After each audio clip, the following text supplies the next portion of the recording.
Okay, thank you very much. Thank you for inviting me for this talk. And yeah, thank you for Neuromatch for that.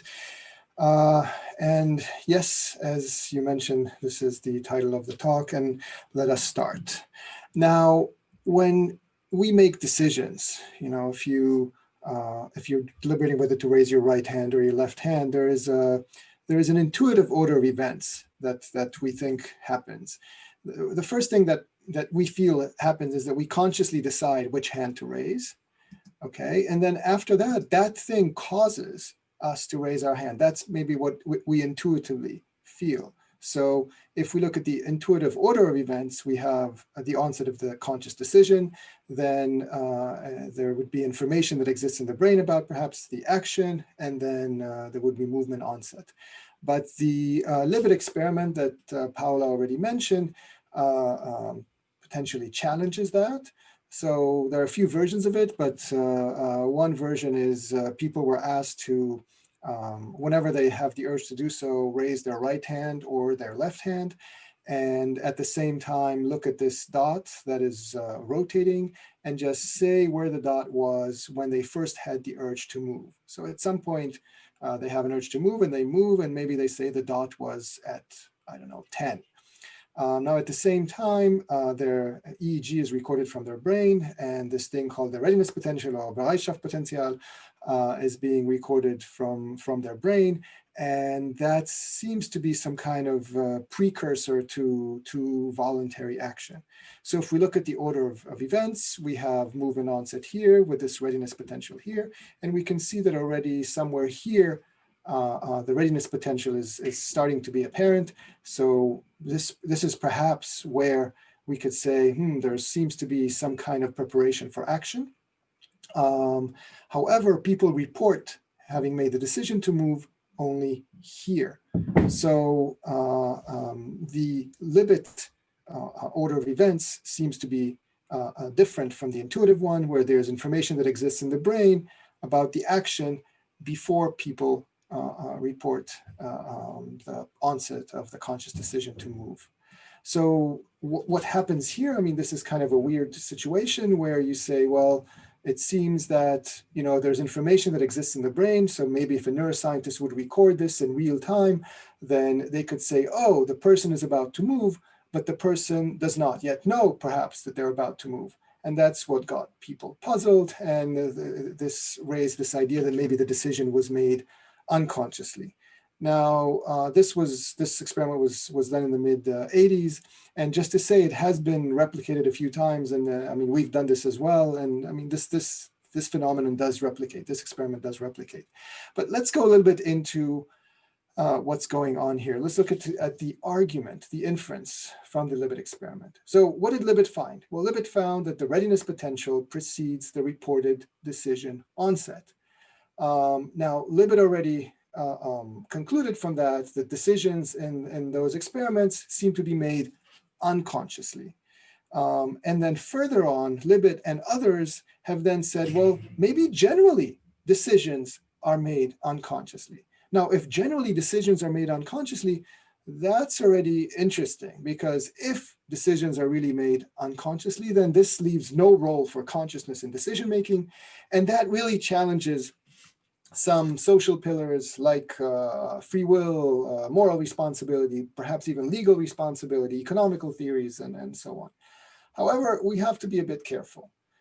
Each one of these leaps rely on certain things.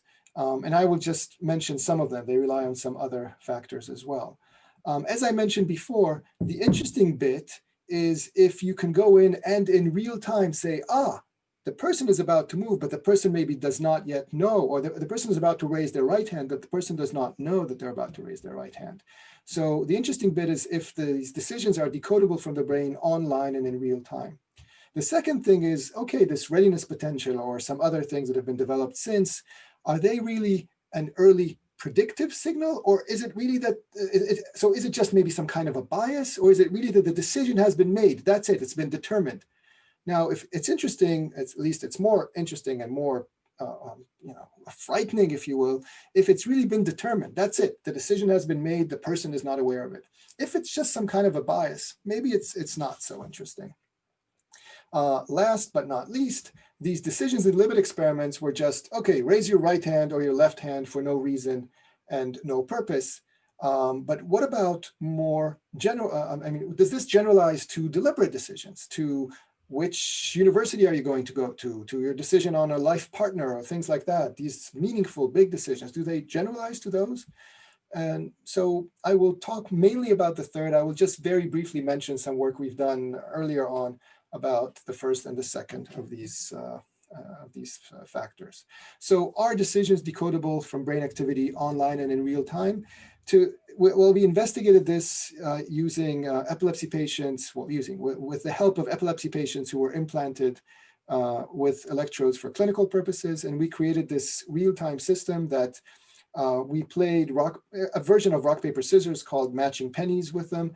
And they supposedly they played against me, but in reality, they actually played against themselves, because we designed this real-time system that decoded their brain activity as it happened online and in real time, and we were able to decode quite well which hand they would raise. Again, I don't have that much time, but you can read more about this in this paper from some years back.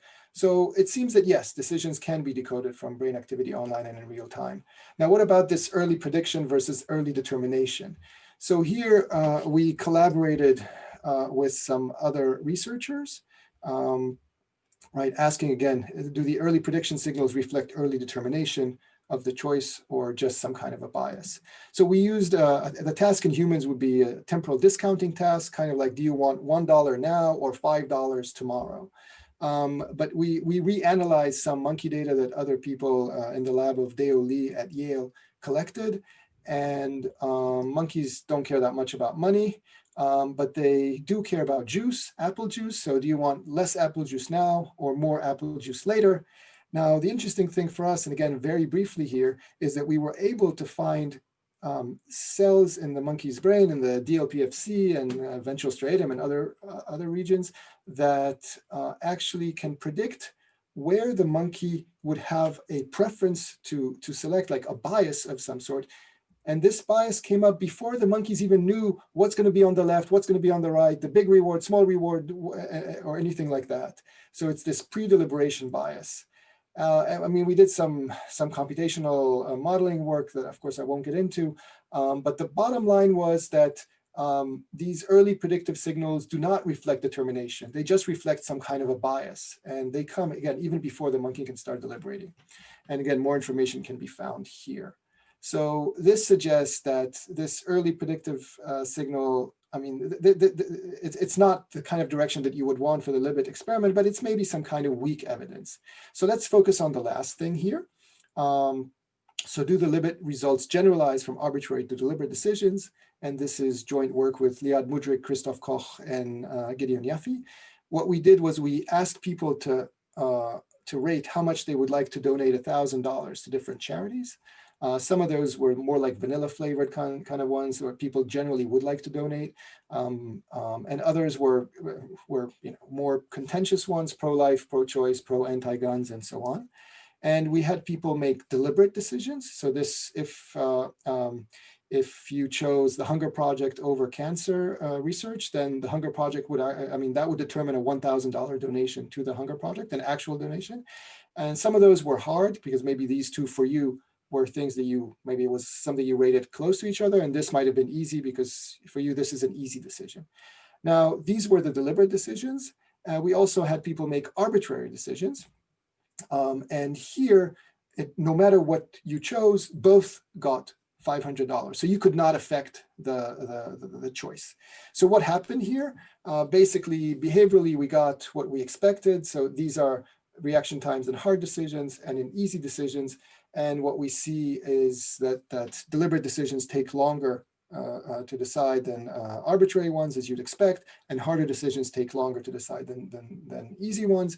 If we look at consistency with in the beginning, how much you ranked the different ones. So if you look at the consistency in your choice, we can see that it's very high for deliberate decisions, especially for easy ones, and it's at chance, roughly at chance for arbitrary ones. Now, if you look at the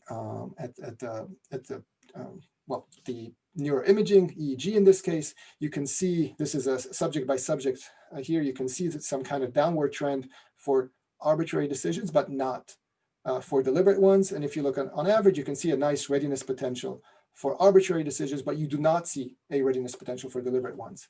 We had to run various controls that I won't go into, and then we also had some kind of drift diffusion model. But the bottom line was that these neural signals that were associated with arbitrary decisions just do not seem to generalize to deliberate decisions.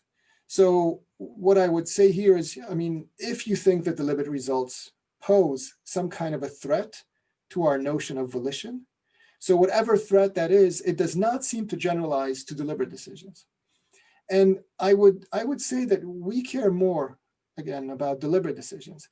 I mean, yes, you could say that raising my right hand or my left hand is some form of freedom, but especially if you think about free will as that thing that enables moral responsibility, then, I mean, nobody's going to take you to court because you raised your right hand and not your left hand for no reason and for no purpose. But they would hold you, praiseworthy or blameworthy if you saw a burning car and you ran to help, or you just kind of took a picture with your phone and posted it on Instagram or something like that. So these deliberate decisions, I would argue, are ones that we care more about. And our results here suggest that whatever the Libet findings threat to free will is, it doesn't seem to generalize to these deliberate decisions. And I would say that our results, therefore, put the onus on those that think that the Libet results do generalize to meaningful decisions to show that. Because honestly, for many years, it was just kind of assumed that arbitrary decisions would just generalize to deliberate ones. And if you want to know more about that, you can find it in this paper from last year. So I would say, at least in my opinion, that these results really kind of put a dent in this argument from the Libet experiment, going from the Libet findings to the general claim that decisions are made unconsciously. So in conclusion, I think that the Libet experiments do not provide compelling evidence that consciousness has no causal role in decision-making, especially not in meaningful decisions. And more generally, I would say that the neuroscience of volition should move, and actually is moving, beyond Libet, in particular, also looking at deliberate decisions. I want to end by just mentioning one thing. There is now a large ongoing project about how the brain enables conscious causal control of decisions and actions, really going towards the other question of not how consciousness is not related, but how consciousness is related to decisions and actions. And I mean, I lead this project, but there are a lot of people involved from all over the world, neuroscientists and philosophers. It's called the Neurophilosophy of Free Will Project, and you can find more information here at neurophil-freewill.org. And I would shamelessly say that we are seeking postdocs, PhD students, and research assistants. So please contact us if you're interested.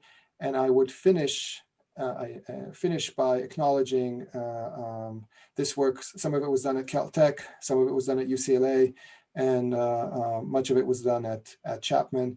And I want to thank all those who have helped with all of this. So thank you very much. Thank you, Uri. We have a very short time for one questions from our audience. Muhammad Amin Samipor is first saying thank you for your interesting talk. And he's asking, how could feelings affect the reaction time in decision? Could it be also specifically involved in arbitrary decision? Feelings. So I think, I mean, first of all, I should say that I don't know of any specific studies that have looked at feelings. But in terms of reaction time, I mean, so you're asking, okay, feelings and volition, I don't know of studies. Of course, people have looked a lot into the neuroscience of emotions. I would not be surprised, for instance, if your emotions would affect reaction time in the sense that if you're more angry, then maybe that you would respond more quickly. Maybe if you're sad, we know people tend to respond more slowly. So those kinds of things I would expect to see, but I don't know of a systematic study that have looked into those as part of volition. So these are speculative answers.